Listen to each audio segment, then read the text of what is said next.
Cool, Michael. Yeah. Welcome. Thank you. Pleasure to be here. Yeah. How long have you lived in Portland? On and off my whole life. This time since 2018, I moved back from Boise, which is the other part of my life. And yeah, since 2018 this time. Okay, yeah. Where'd you grow up? I was born in Ontario, Oregon, and then my family, we were based in Boise at that time. We were out at my grandma's in New Plymouth, and my mom's water burst, and they had to take me to Ontario right there. And then mostly Boise. My dad passed away when I was 3, so when that happened, I had to come and live with my grandma in Lebanon here for a while, so my mom could get her wits about her. And then she ended up having melanoma about 2 years after that, and I had to come back and live with my grandma again. So spent a lot of time in Lebanon here down south. It was cool, but yeah. Yeah, so you kind of went to high school in Lebanon. In high school, I went to school in Boise, and then about 9th grade, I moved to Albany, Oregon with my sister and her boyfriend, and I went to school at North Albany High. Oh, okay, in Albany. Yeah. And then I was doing night school, and then I ended up dropping out of there, and I went back to Idaho, and I got enrolled for like 6 months, and then my mom had to go through like chemotherapy treatments again. So I dropped out and just got my GED. Yeah. What kind of kid were you in high school? Did you play sports or? Yeah, I did. I got like once I hit like junior high and stuff, I played football and stuff. And then once I got to high school, I was on the snowboard team for a while, and then I just kind of fell out of it, you know. Yeah. Yeah, I started dabbling with drugs and whatnot, and kind of got in with the wrong crowd, and yeah. Yeah, so you started with drugs at a young age? Yeah. What kind of drugs? Well, I started off with like drinking, of course. That's like the main one. And then weed. I started smoking weed about 7th grade. And then about 9th grade, I started doing meth.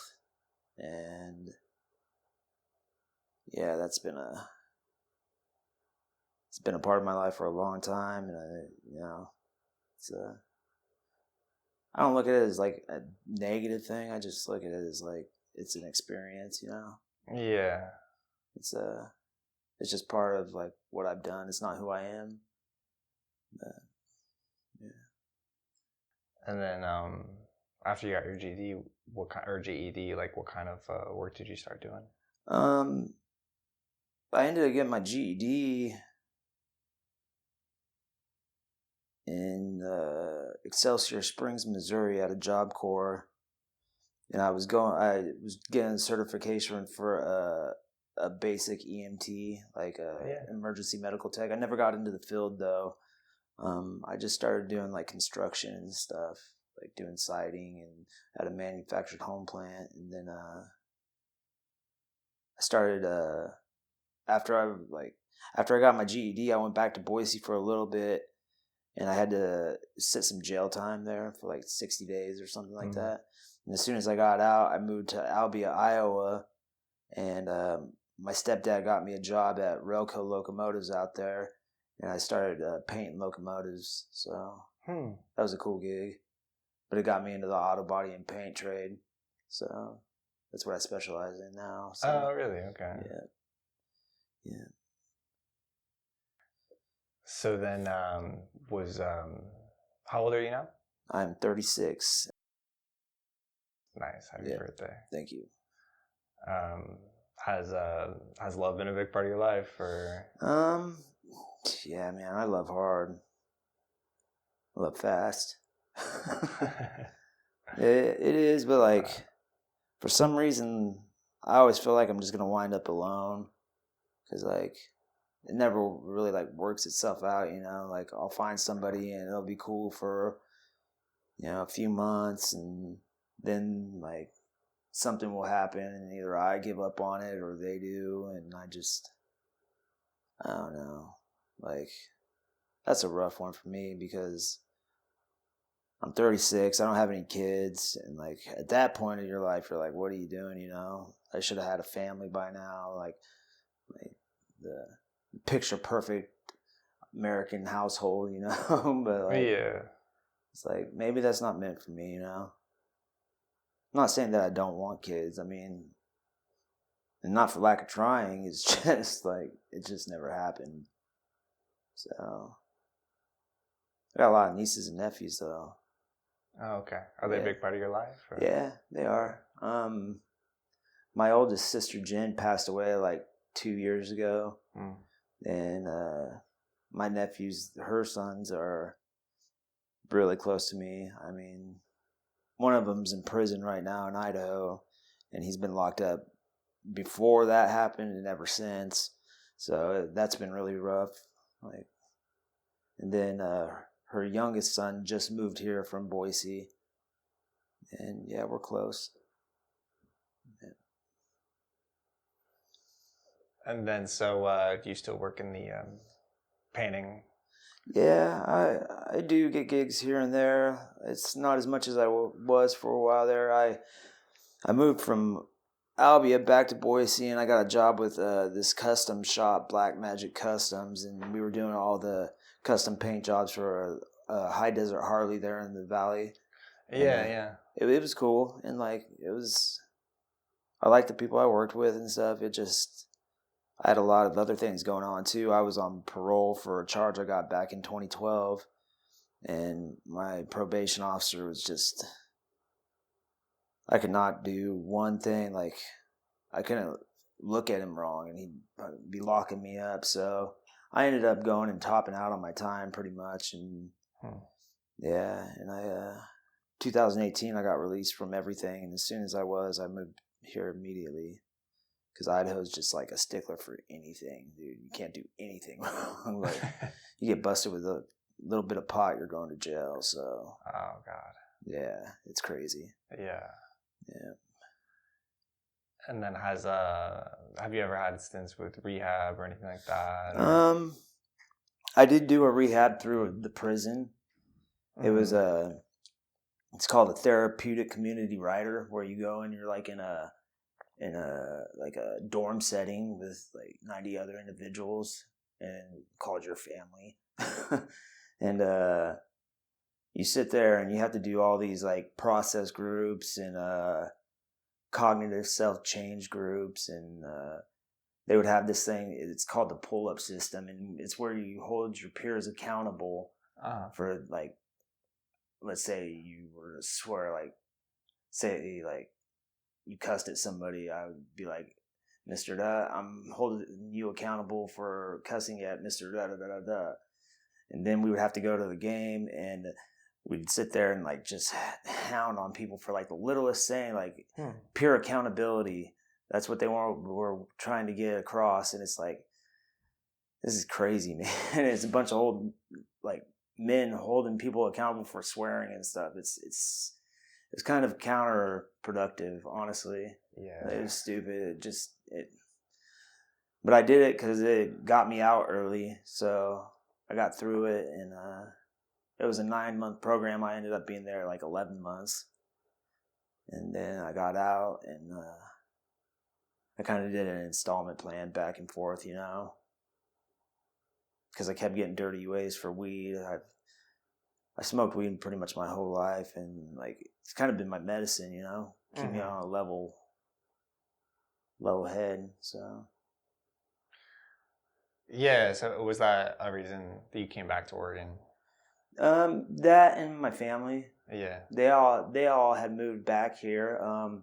My aunt moved here in 2006, and then after I left Iowa, my parents had moved to Chicago with my sister, my younger but older sister, and then they were in Chicago for like a year. Then they all came to Portland while I was in prison in Idaho. So yeah, when I got out, I just said goodbye to Boise and came here. Yeah. And then, so smoking weed has been kind of keeping you level headed. Does it help keep you off other drugs too?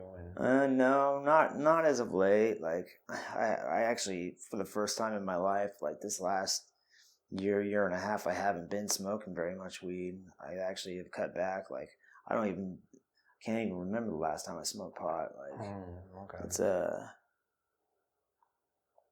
it's rough because like I don't know. I have a very addictive personality. Like I just like to feel. I don't like to feel bored.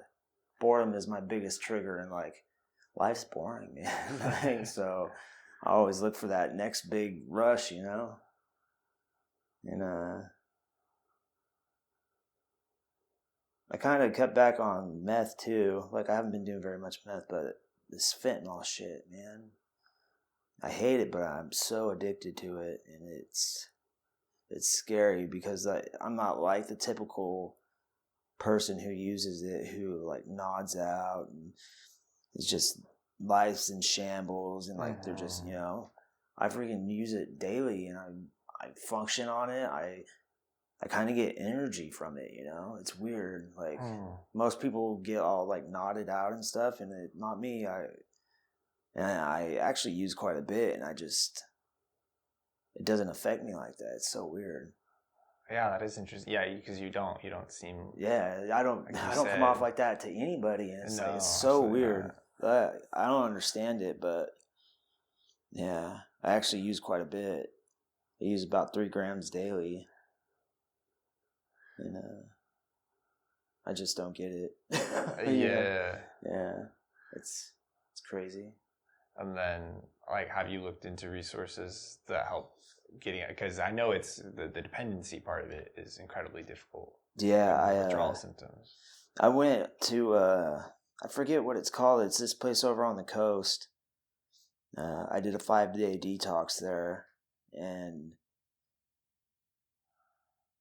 I did it, but as soon as I came back, I was just back on it. Yeah, and like, it's kind of like I had no desire. I mean, I wanted to get clean just to show to myself I could, but I didn't want it at the time, you know. Yeah, it's so weird, man, because this stuff like makes. It's just like I think it's the sleep I get when I, you know, because it's like the most peaceful sleep I've ever had in my entire life. Like I just feel, and like when I wake up and I've had it, I'm relaxed and I feel happy, you know. It's weird. Yeah. Like, and I know this shit's awful. I know it's killing people, and it's like the biggest freaking burden on our society right now. But for me personally, I don't think it's like a horrible, horrible thing, you know. But that's just for me personally. Now, like I said, everybody else, like how they're affected by it, yeah, people can't handle it. Like, people are ODing, and people are like just sitting there, freaking touching their toes, bent over. Yeah. I've never done that. I've never had that happen. It's like, I just don't understand that. I don't know what made it to where I can just like handle it completely. Like, it's almost like smoking weed or like coffee or something, you know. It just gives me just like a little bit of a change to where like I'm uplifted, you know. It's so weird, but yeah. Is it a challenge to sort of hide it from people, hide it at work, or not really? No. Like you said, you didn't expect it. No. Yeah, nobody really does. I mean, I do pretty well. Yeah. Do you have housing and everything? I couch surf. I do work. So, I mean, right now I'm just dashing, but it's I get odd jobs here and there off Craigslist and whatnot, you know. So, totally, yeah. Yeah. I'm making it through, you know, till I find something more stable. I just got an inheritance too, so from my grandparents. Oh, I see. Yeah. Yeah, so that helped kind of because I was roughing it there for a little while, and I mean I was working and stuff, but I just wasn't making enough, and I couldn't get around or anything. So I mean they got buses and trains here, but it takes forever getting anywhere on them, you know. So that was a big hassle. So I got that taken care of, and yeah, life's been getting better. Yeah. Yeah, I mean I still got that monkey on my back, but I know it won't last forever. I just, you know, it's a horrible thing, and like it's rough to kick. I know that.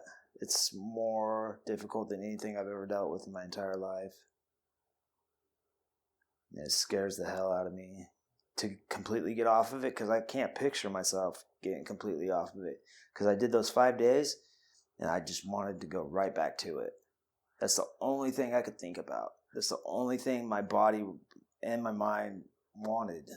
And it's like, I don't want to feel like I need that for my whole life, but what do? You know? Everybody needs something, you know? People need coffee. They need to work out. They need to, you know, some are sex addicts, and it's just everybody has a vice. Mm-hmm. So, I mean, just mine's a little less socially acceptable. Mm-hmm. Yeah, I'm sure. I mean, even though it doesn't affect you the same way, I'm sure you read the news articles, people dying, and all the things that can go wrong. It has to be kind of the monkey on the back, like you said, kind of scary, right? Yeah, I did OD once when I first started doing it, and I just remember when they Narcaned me 4 times. Yeah, and I just remember coming out of it and being so mad at them. Being like, what'd you do? What'd you do to me? I remember saying that. Because it's like, what I remember is like just being at peace, just being so peaceful and just relaxed. And all of a sudden, I'm freezing, I'm wet. They'd poured something on me and to try to wake me up. And I was so mad that they pulled me out of it, you know? Like, because I was just like, wherever I was or whatever I was doing, I was like, I was comfortable, I was warm, I was just at peace, and all of a sudden I'm being ripped out of it, you know? And it was, I just remember that, and it pissed me off so bad. And then I got so sick that Narcan, that stuff is no joke. And 4 of them, I was so sick. I made my way to one of my friend's house because I was on the corner of Burnside and 122nd, where they Narcan me at. And my friend lived right up the hill, and I get up there, and she's like, what happened? And I was like, I just got Narcan 4 times. And she's like, come in. And like, not even like 2 minutes later, I'm throwing up profusely. I freaking, stomach's cramping. I feel like I'm just being like torn each way. And it was a nightmare, but it saved my life. So yeah. So do you know who Narcaned you, or is it? Yeah, just, I do. Yeah. And like he had to. Yeah. I was dying. I was dead pretty much. He said I was blue, and I mean 4. He said he waited for a little while too. So I mean, to have been Narcan 4 times, I must have been pretty far gone. Never had anything like that happen ever again. Mm-hmm. And I've had to Narcan tons of people. And it's kind of a scary thing, but I mean, if you stay calm in the moment and just realize what's going on, you can take control of the situation and reverse it, you know. But I guess not all the time, but I've never had that happen, so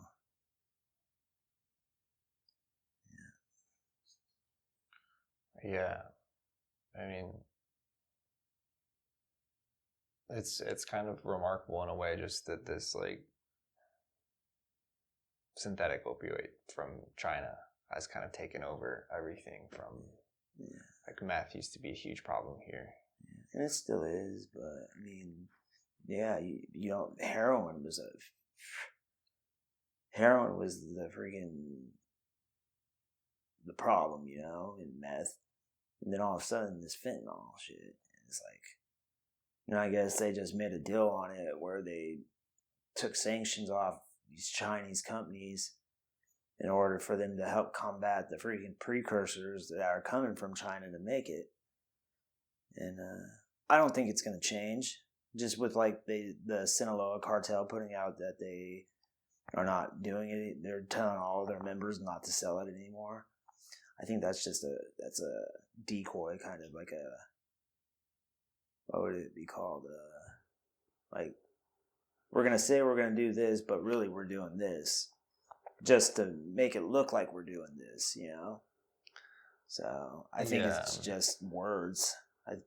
Because they're worried about the military coming in and taking over. So I don't think it's going to change. I think it might change a little to where it's more expensive and you won't be able to get it everywhere. Like, it's so readily available, man. You can walk down to the corner and probably find it, you know?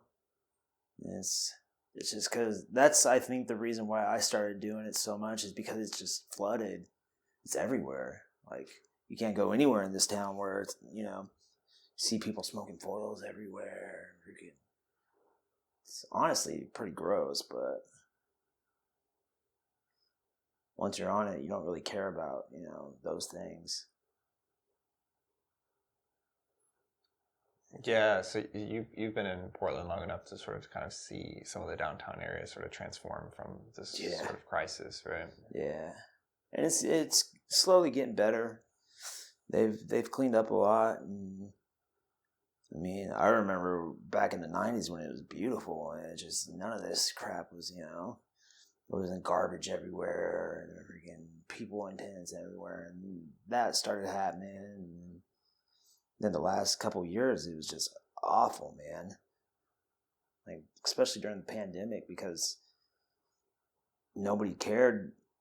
There was people that cared, but not enough to make anything happen of it, you know? Mm-hmm.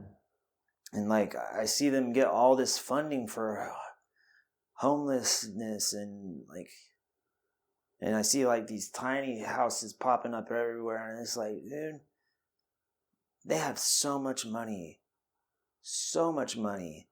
And it's like, the people that are in control of it, they don't want to fix the problem because that problem gives them jobs. So they fix it enough to where it looks good on them, but, like, honestly, it's not fixing the problem. It's just, it's like putting a Band-Aid on it. Yeah. It's gonna, you know, it needs to be stitched up, freaking closed, you know. A Band-Aid is not gonna seal a huge wide cut, you know.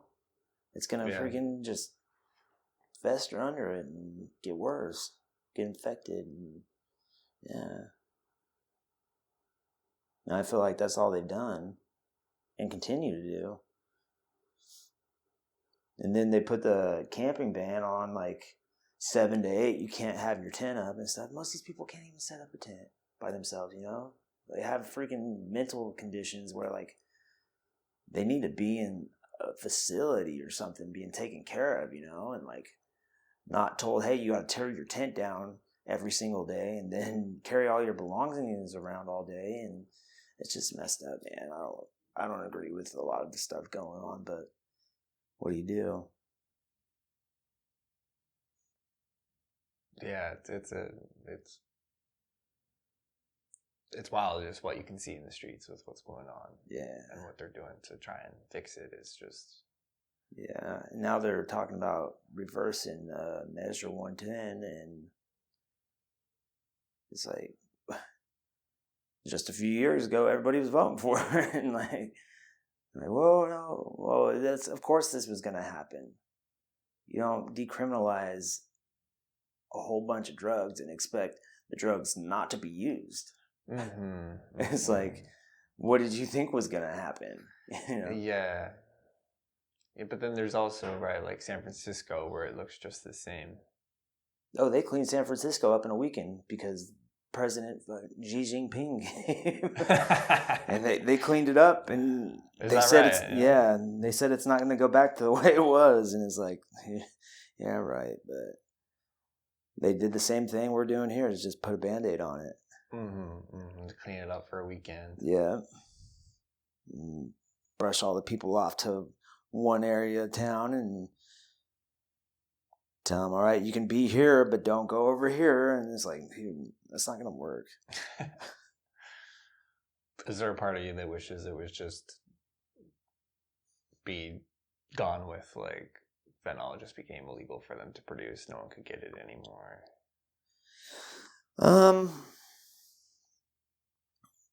Well, I mean, I know what the reality is it's never going to be gone. Mm-hmm. It's just a fact. I think it should, if they legalized it, they could regulate it, and they could regulate like the dosage amount, and they could, because I mean they have prescription fentanyl. Right. Yeah, it has like a medicinal purpose. Yeah, absolutely. They have patches that have a certain milligram of it in it, and they know how much is being given to the patient. And if they were to like legalize, I don't know though, because this stuff is so different than the actual like prescription fentanyl. It's completely different. Like it's even like almost like a different high, because I've had fentanyl patches, and then this stuff, the powder stuff, and it's almost like a completely different drug. Really? Yeah, it's weird. Which, I mean, I guess it's not. It's the same, but it just, I guess maybe it's because of like the way it's introduced to the bloodstream. I don't know. Yeah. I'm no scientist. Yeah, it's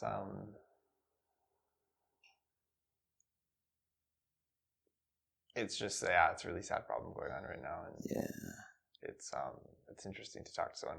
Would you consider yourself like as a functional addict? Oh yeah, absolutely. Yeah.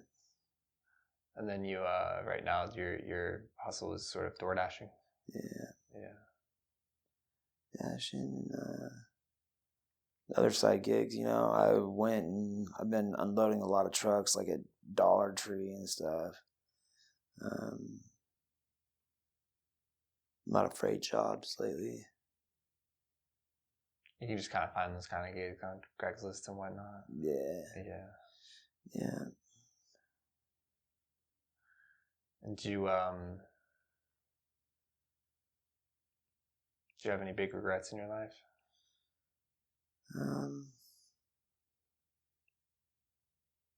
Yeah, I do.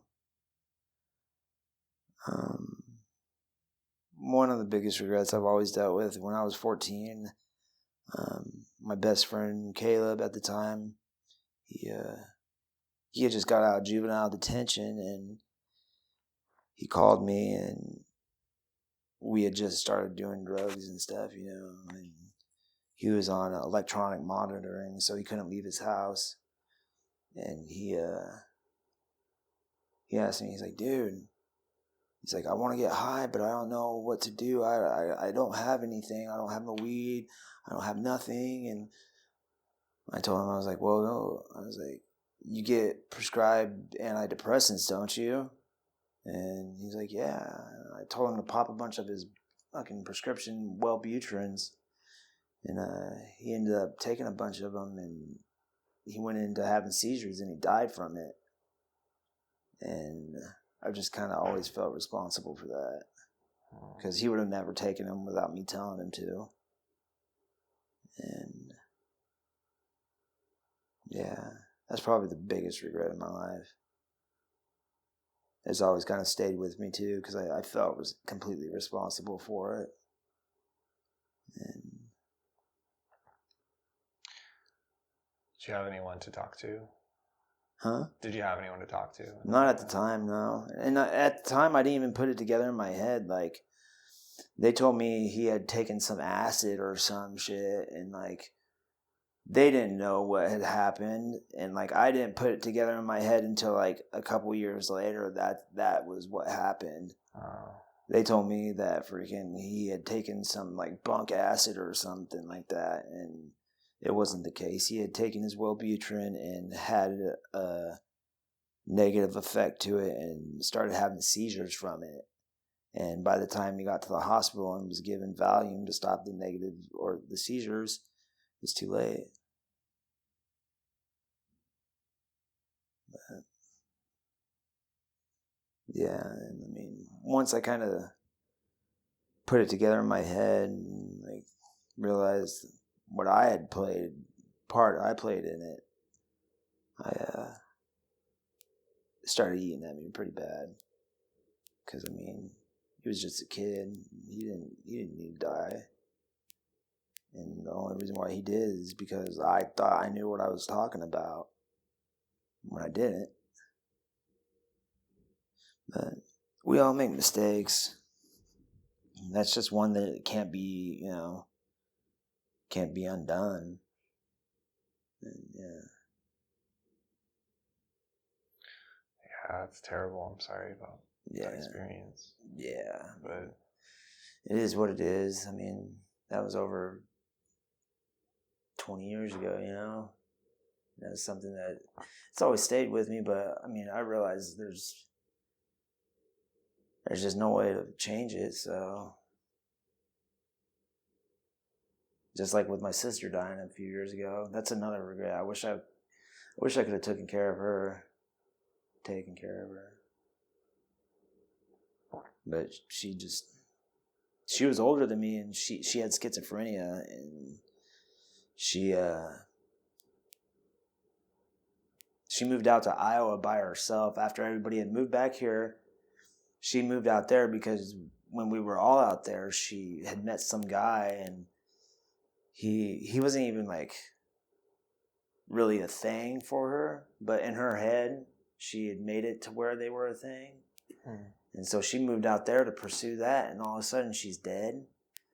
It's a weird scenario, but she didn't want to go too. Like, she asked if she could live with me at that time, and like at the time I had my own place, and well, it wasn't my own place. I had roommates and stuff, and I told her, I was like, I don't have the space for you. I'm sorry. And like, which, now I would have made the space. I should have made the space, but I didn't. But, yeah.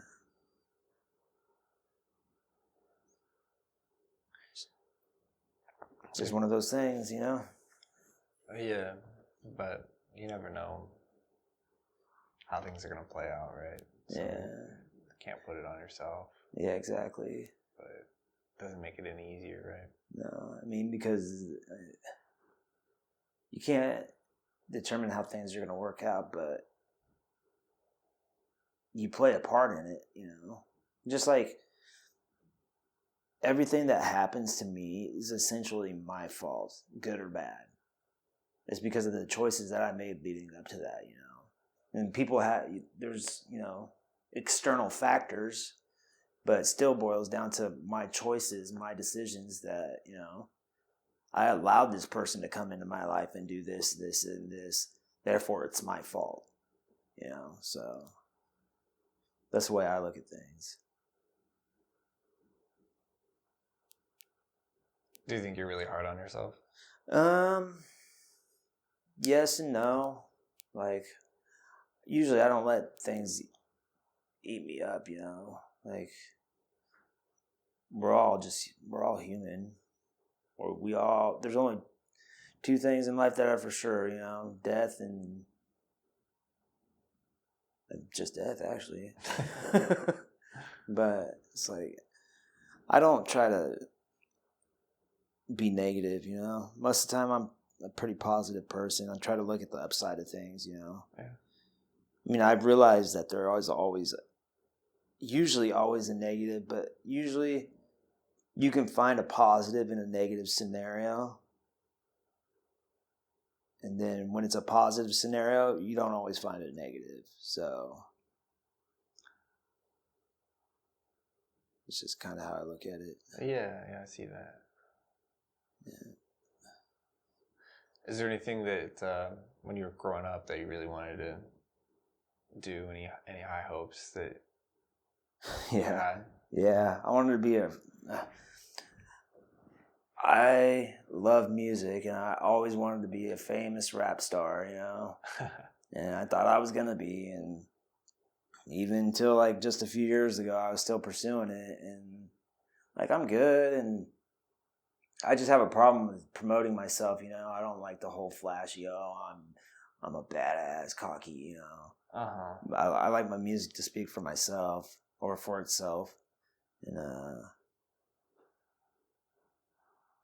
I just kind of, I want to say I gave up on it. Reality kind of set in, you know. It's like I'm 36 years old, you know. If it hasn't happened, then it's probably not going to. Which is a harsh reality, but I mean, everybody has, you know, childhood dreams and stuff. And I just didn't let go of mine very easily. But like I said, reality sets in, and you just realize that, you know, it wasn't in the cards. So did you just have like a harder time putting yourself out there, performing in front of other people or anything like that? Not really. I mean, I do suck at self-promotion, yeah. Like, I don't, like, people will be, like, let's say we're in a crowd and stuff, and other guys will be talking about them rapping, and they're so good, you know, showing their music, and I'm just sitting back over here being like, yeah, okay. But not putting myself out there, so I just didn't like how, like, people come off, like, everybody wants to act like they're the shit, and like, you know, and I mean, I like focusing on the music, you know, like I don't like the whole promotion side of things and having to like do the whole fan base and stuff, and like I just like music. I just wanted to focus on the music, and you can't do that if you're an artist. You have to do all these things. I mean, you can, but you're not going to get very far. And so, I mean, like, I still record music and stuff. It's just, like I said, I don't try to push it on anybody, you know? It's kind of just for me, in a way. Yeah. I think, so would you say, like, the sincerity or the authenticity of it matters a lot more? Oh, yeah. Yeah. Absolutely, yeah. Yeah. I don't ever want to have to do something that some label or some big wig is requiring me to do in order to, you know, have a name, you know? It should, and it's not like that anymore, really. But to an extent, it is. So, yeah. Because, I mean, everybody's like, oh, they're mainstream. Oh, da, da. I like some mainstream stuff. I mean, but, like, I just don't want to be pressured into doing something that reflects something that I'm not, you know? Yeah. So. What kind of, like, thematically, what kind of music do you like to write? Is it that, like, rap music about being the shit? Or is no. I got, like, a lot of things, like, I write kind of like stories in a way. Yeah? Concept songs and stuff. Like, oh, cool. Yeah, I got this one called, it's the Inferno, the Spirit Molecule, or something like that. I forget what it's labeled, but I just label them crazy stuff when I'm in the moment, you know. And it talks about a DMT trip that I was in that had gone bad, and like it's super dark, and it's the wordplay, and it's really, really good. But I mean, Yeah, I don't look at it as I'm trying to get this noticed or seen or heard even. Like I said, I just do it for me pretty much these days. And I think, and that being said, it makes it to where it's that much better for it, you know, because I'm not trying to impress anybody. Yeah, so. Yeah, I think any music that's made for any other reason other than it being sort of a personal expression it usually falls flat to me. Yeah, absolutely, yeah. Yeah, I grew up listening to like pretty much everything, like anywhere from, you know, Brooks and Dunn to Tool to Pantera to Tech Nine, Pac, you know, to back to freaking the Righteous Brothers, Otis Redding. You know. Yeah. Do you how do you feel like, just, I don't know, like music as a whole, as an art, how do you feel like how it's changed in the last number of years? Well, just Jim Morrison said it himself. He's like, once music reaches it to where it's all electronically done, it'll reach its full potential, and it has. Yeah. Everything's been tapped on, you know. We got thousands of different synth sounds and freaking... It's pretty much all been done, but now, like you said, it's expression of oneself. So, I mean, if it's from that perspective, then I don't really knock it. But if it's just put out to, you know, generate numbers, then I don't really approve, you know, like, because it should be personal, and when you hear something, you should, like, if it makes you connect with how that person was feeling, then awesome. Yeah, I think there's almost this like tension with art nowadays where, whether it be music or movies or whatever, where it's like most of the stuff is made for other people, for other reasons, to make money and to do those things. Like a standard almost, like. Yeah. And then when someone, you know, like you were saying, write music for yourself, it's almost like you feel guilty, like you should be trying to do it for someone else. Like, that's a bad thing, but I think everyone has more respect, in a sense, for someone who is just doing it for themselves. Yeah. Whether it's fun or self-expression or, I don't know. Do you feel like that on like a societal level? Like, you think like, as like statistically speaking, you think more people want to hear something that's like just the person did for themselves, or they did it because a freaking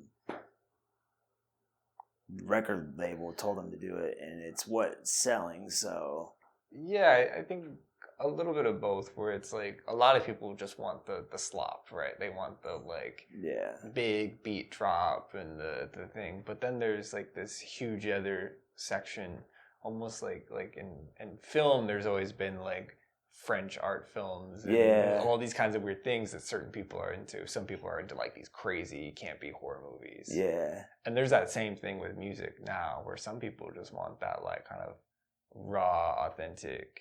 Yeah, I agree with that too. Yeah.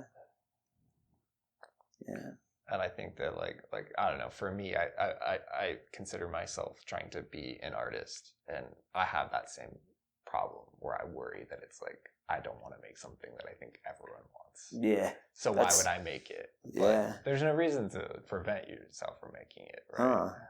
Who cares what other people think? It just boils back down to that. But I mean, even with that being said, I still do anyways. Like, I still think, oh, what are they going to think about it? Like, you know, what are they going to say? You know? Yeah. Who do you worry about saying it? Because I have my own kind of demons in my head of people I'm imagining judging me. Yeah. Same. Yeah. I just, like, as society as a whole, I think about, oh, what's that old lady thinking about? You know, like, or like, you know.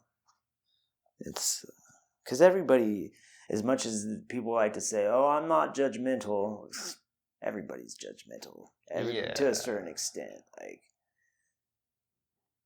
I can look at somebody and be like, I can put them into a societal category where they are at in society just by looking at them, by their shoes, by their pants, by their, it's stereotyping. And I think as humans, we can't help but to, because we have preconceived notions of how things are. So that's why we stereotype. Yeah, I think everyone just has associations to everything, and then eventually they become a stereotype. And they're not always right, but a lot of times they are. Yeah, absolutely. Yeah. How was the pandemic for you?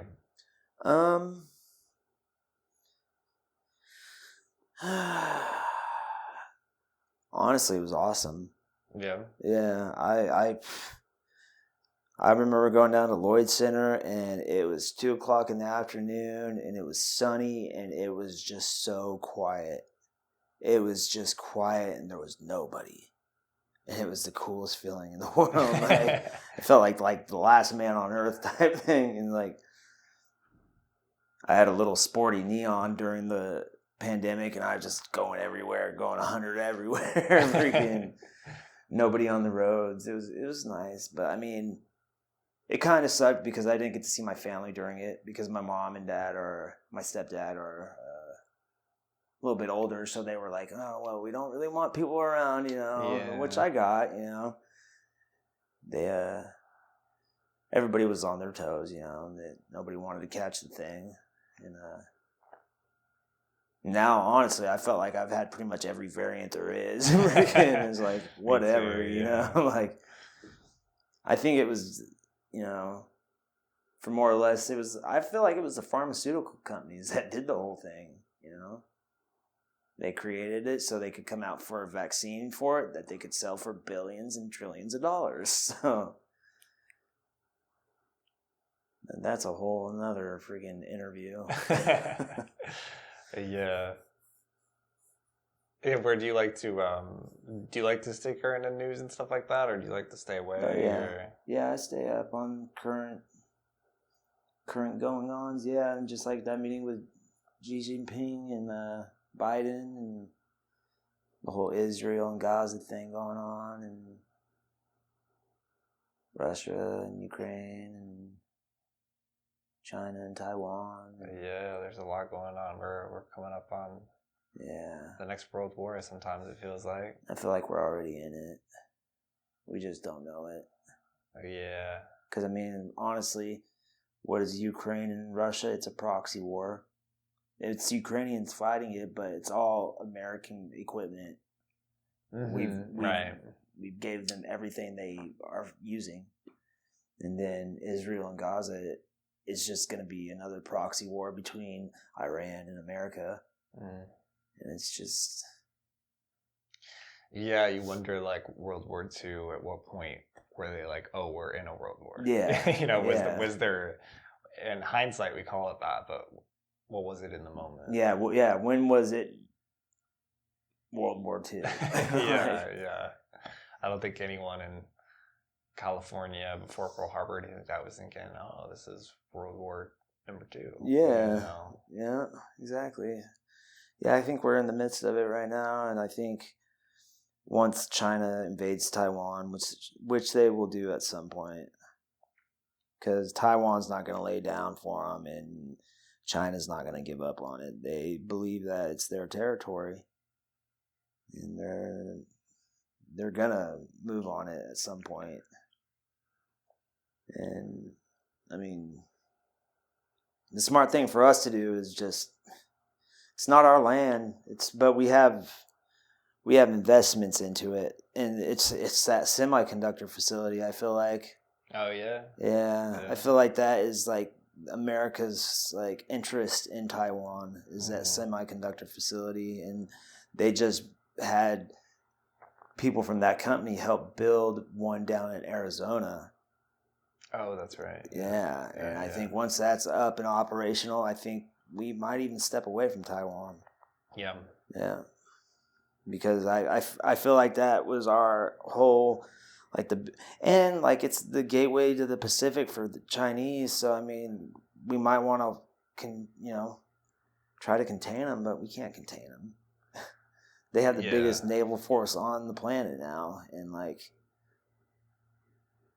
they feel like they have the rights to the water just like we do. And, I try to see it from kind of like from their perspective, They're looking at it as like, okay, we're coming over to their area of the world and we're trying to call the shots over there. And it's like, they're not allowed to come over here and call the shots. Like, so it should go both ways, but that's America. We're everywhere. A world police, right? Yeah, exactly. Yeah. Yeah, it's a little bit, I've been checked out a little bit. It gets me down a little bit thinking about, or when I read too much about it. Yeah, me too, man. Like, I'm watching videos about it on TikTok and freaking, it's a lot. It's depressing, man. But that's kind of what the news is these days. And I think it's kind of to generate fear into people so that we kind of all stay in line and do what they say we should. And I think the pandemic, in a way, like when they did the whole quarantine thing, I think that was a test in a way, like to see how well people would listen, how, like, in a way it was martial law telling everybody to stay home, and they just wanted to see how people would handle it. And I mean, the majority of people listened. They did. Yeah, people. But I mean, in Portland, definitely. Yeah. But well, and look, like over in China, they were freaking locked down just till like a few months ago. Yeah, geez. That was insane. Like they were, it's like, whoa. But they listened to their freaking government, and I think the governments of the world kind of got together with the pharmaceutical companies, and they're like, hey, we're gonna do this.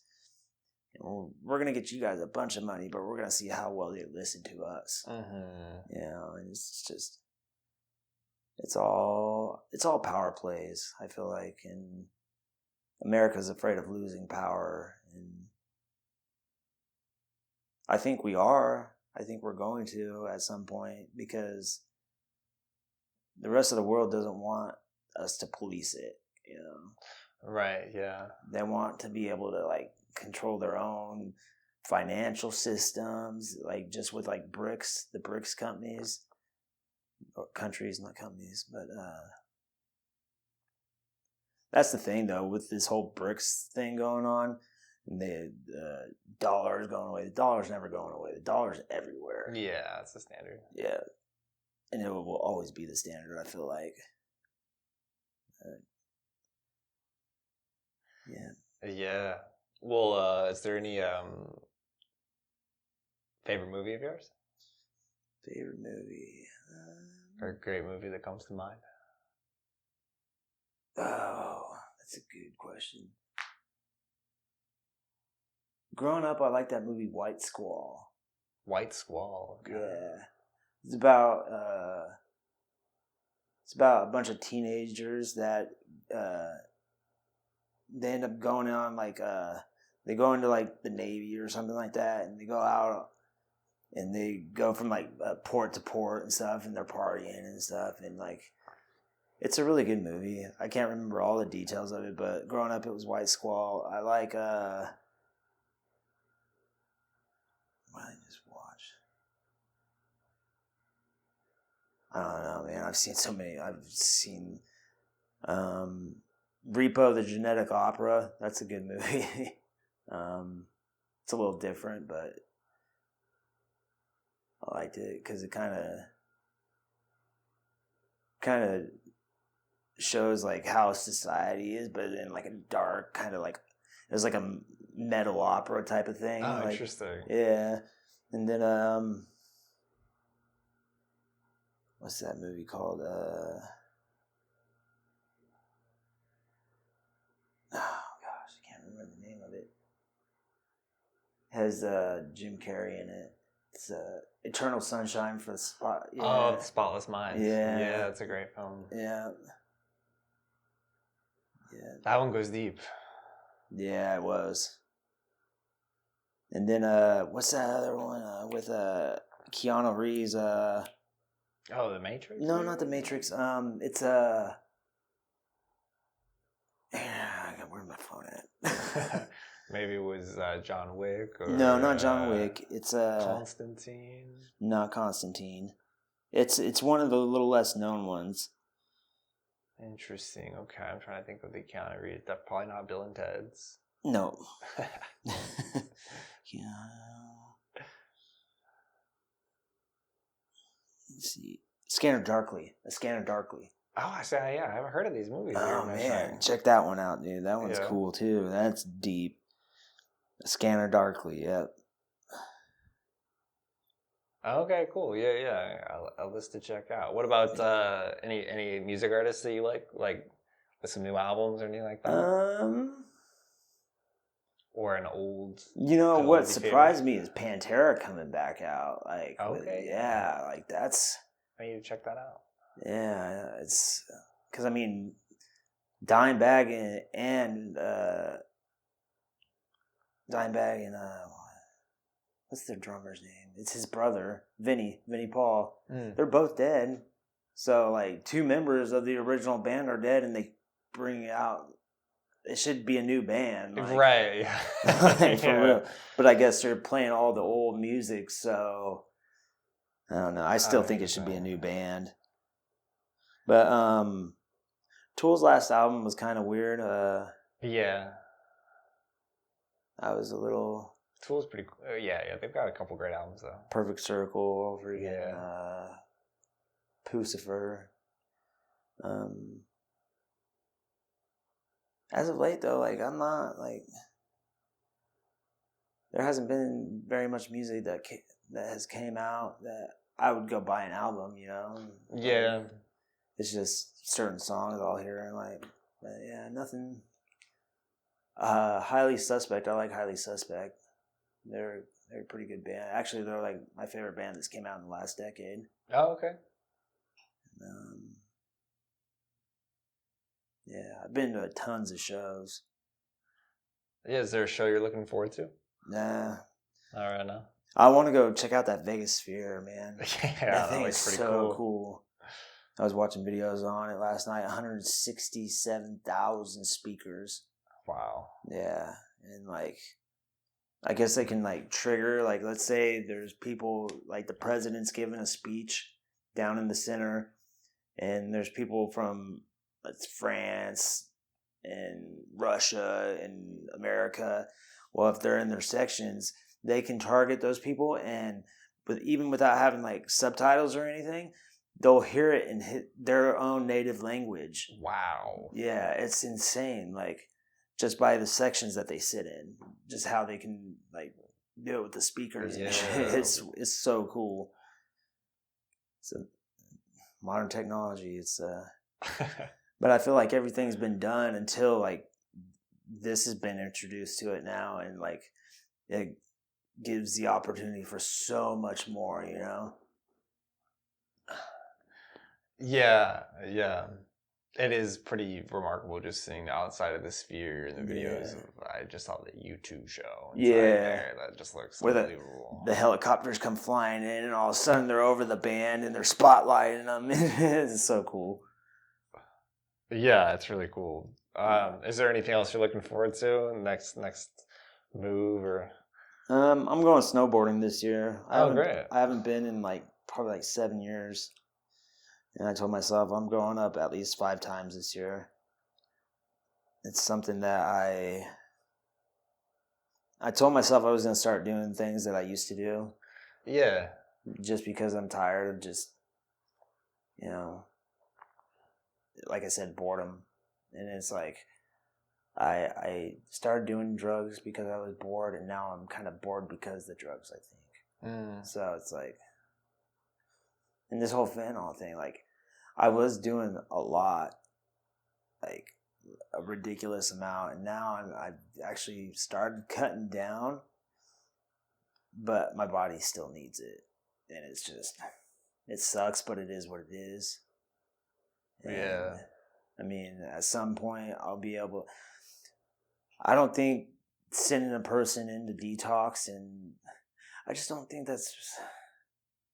I don't think it will work for me like that. I think I have to kind of gradually just kind of do it myself, you know, and just like cold turkey's not gonna, because I mean, cold turkey just sends me into the freaking thought that I want it again, you know. If I can just kind of like taper off of it, then I think I could do it. Yeah. Good, man. Well, yeah, I hope. My mom's pressuring me on it a lot. She tells me all the time, she's like, I just want you off that shit. And I'm like, yeah, I know. And I will be eventually. It's just a matter of time. Yeah. Yeah, we'll keep it. I think what you said of you can't imagine yourself not wanting it right now. Yeah. I think for me, like, I kind of think in similar terms of that, where you got to try to get to that place where you're imagining yourself not wanting it anymore. Yeah, exactly. I think snowboarding and getting back some joy from other places is a good start. Yeah.